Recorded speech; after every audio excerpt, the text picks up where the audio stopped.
Hi, I'm Stephen Cronin. Today I'm going to show you how you can improve your watercolours. But first let's take a look at the palette so you can paint along with me. Get this the right way around. That way around. Always out the same way so I know instinctively where all the colours are. We've got ultramarine, lemon yellow, Payne's grey, alizarin crimson, raw sienna, burnt umber and light red. Main brush is the large Ron Ranson Hake, and we've got 15 by 11 Fabriano watercolour paper. You'll see all the links are in the description. I'm going to start this one off. Clear water. I'm going to take a bit of raw sienna, a bit of lemon yellow. I'm just going to experiment basically is what I'm going to do. Just see what sort of effect I can create. Light red, lemon yellow, more water.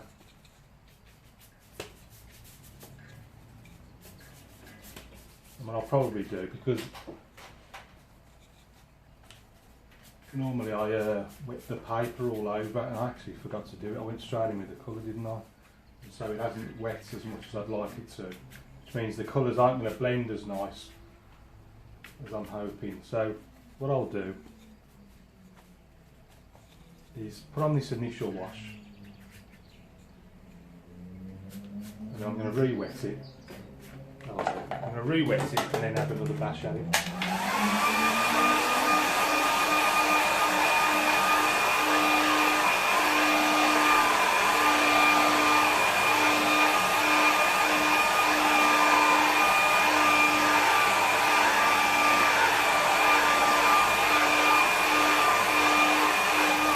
I'll try it with that.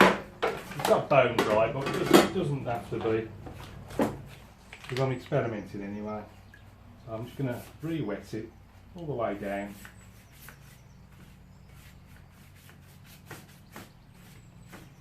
And then back in the raw sienna, lemon yellow. This time I'm going to add a few darker colours now. So let's add a bit of ultramarine, bit of red, ultramarine, bit of Payne's grey now as well. You can see by sort of darkening the edges, makes the centre area lighter.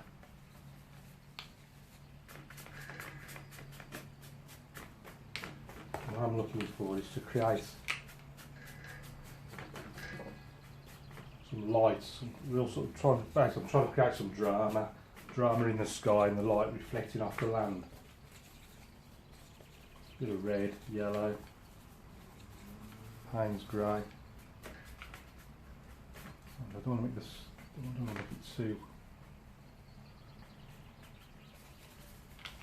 dark. We've got quite a high horizon line. It's going to come down somewhere like that. Goes up there like that.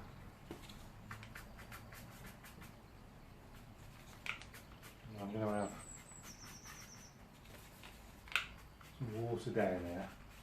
So I'm just marking out where I want to keep that light. Ideally I would like it white, the white of the paper. In fact I say that, why don't I make that? So I just clean the brush.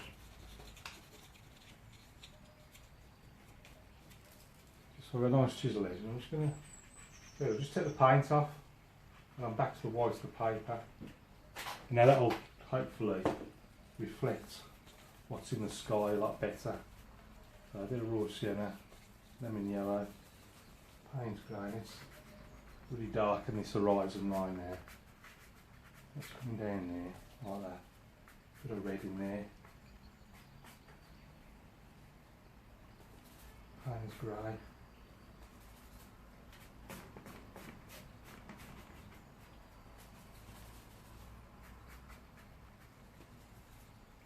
A few little clouds up there.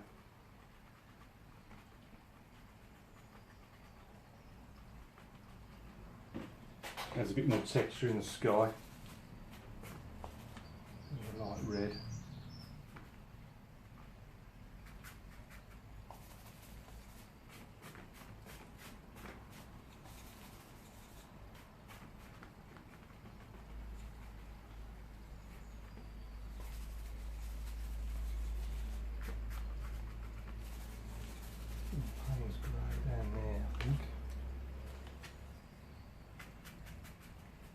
And what I'm going to do, once I've got it as dark enough, I'll scrape out some little cottages again with the card, like I did. I don't know if you saw yesterday's. Was it yesterday? I can't remember now. Within the last 2 or 3 days, anyway. I'll try it again and see if it works.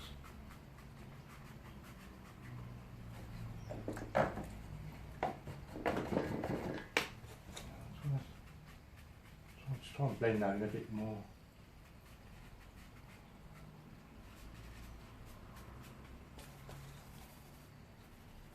Raw sienna, lemon yellow. Just lighten this a little bit.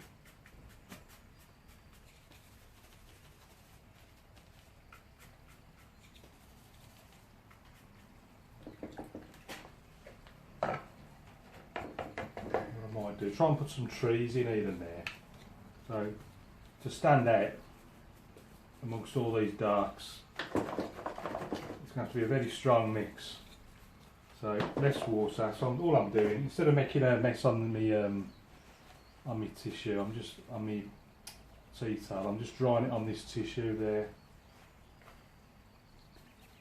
and just trying to get really strong mix, less water, more paint.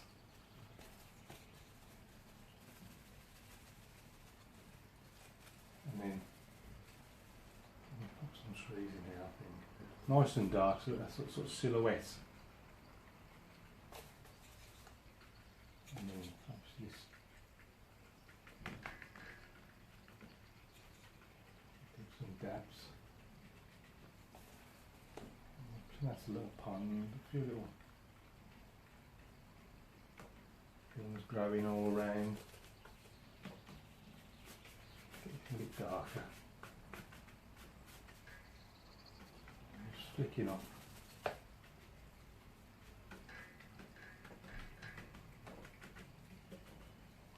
Let's just pull this back. You see how the paper's stretched? So I'm just going to pull that tight, just so it's flat against this piece of plywood I use. Leans against the easel I fix it to. That one's come out, so I'm just going to stick that back in there. Right, let's see. Let's pop a little cottage down there. So I'll just pull that down. Another one right next to it. And then I'll stick another one there. In the meantime,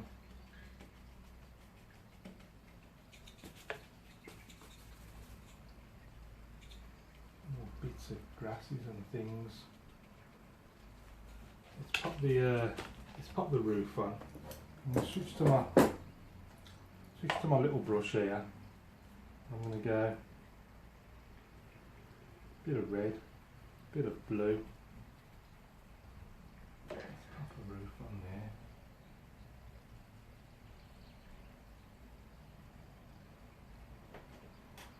I'm going to pop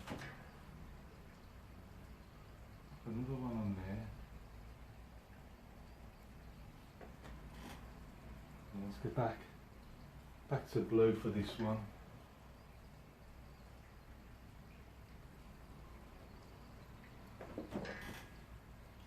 And then we need some little windows.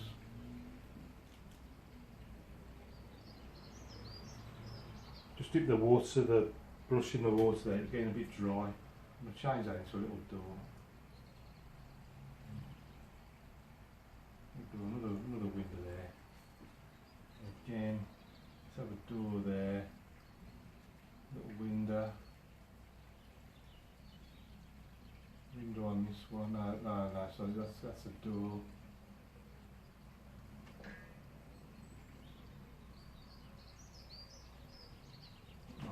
That is. And also use a piece of card and just scrape a few little fences or things. Just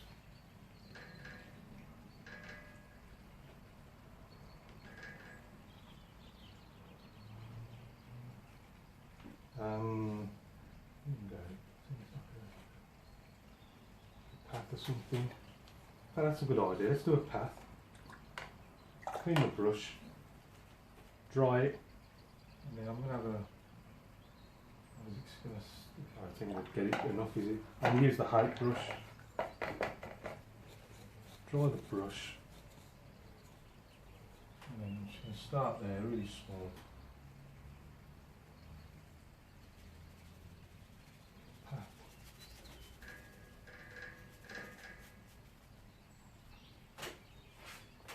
Just it's very simple. That's all you need, really. Just gives the impression of a path just winding up towards that house. What else do we need? So now the painter's drying. Some of these strong little things just dotted around, just bits of grass and things growing here and there.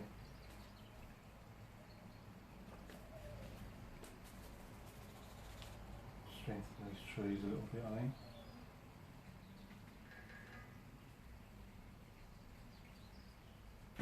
Well, that was meant to be. Actually, yeah, this is it's shadow. While I got that on it, just pop these shadows in while I got a dark colour on my brush. A few shadows here and there. A few more plants of things growing. Growing up there as well. What you're looking for are layers. The more layers you can get in, the better. The more depth you'll create. Let's put something back there as well.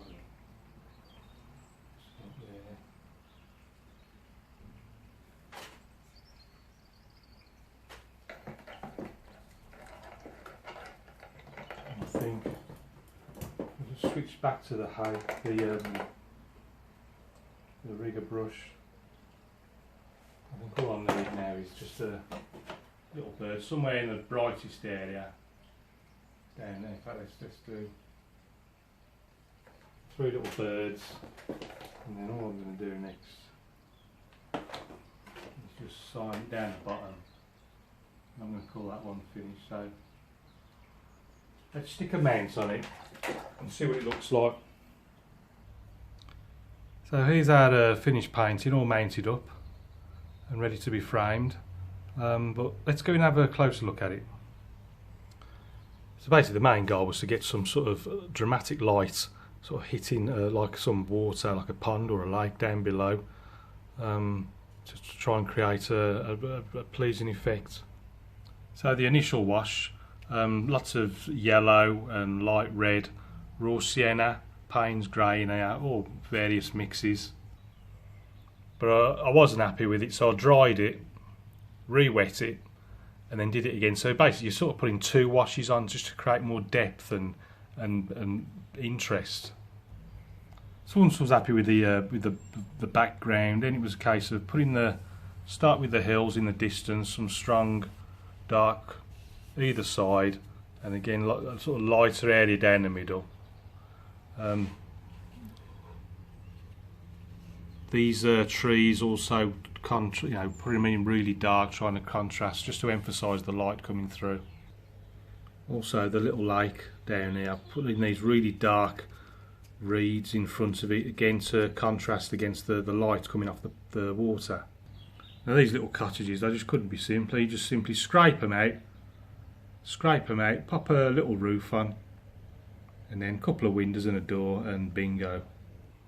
And I think what also always looks nice in a landscape, just a nice path from the foreground, just leading you right the way through to your sort of focal points. And this path again couldn't have been simpler. It was just a clean, damp paintbrush, just in an S shape. And all I was doing, I was just taking the paint off the paper onto the brush, just to create this sort of path effect. And then by the cottages, just a few scrapes with the card, just to create, I mean, I don't even know what it is, just a few details here and there, little fence post bits of coal, it could be anything, just lying around the ground. Well, that's it for today's painting. I hope you liked it. Don't forget to subscribe, leave your comments down below. Keep practicing. Any questions, please ask. and I'll see you again soon.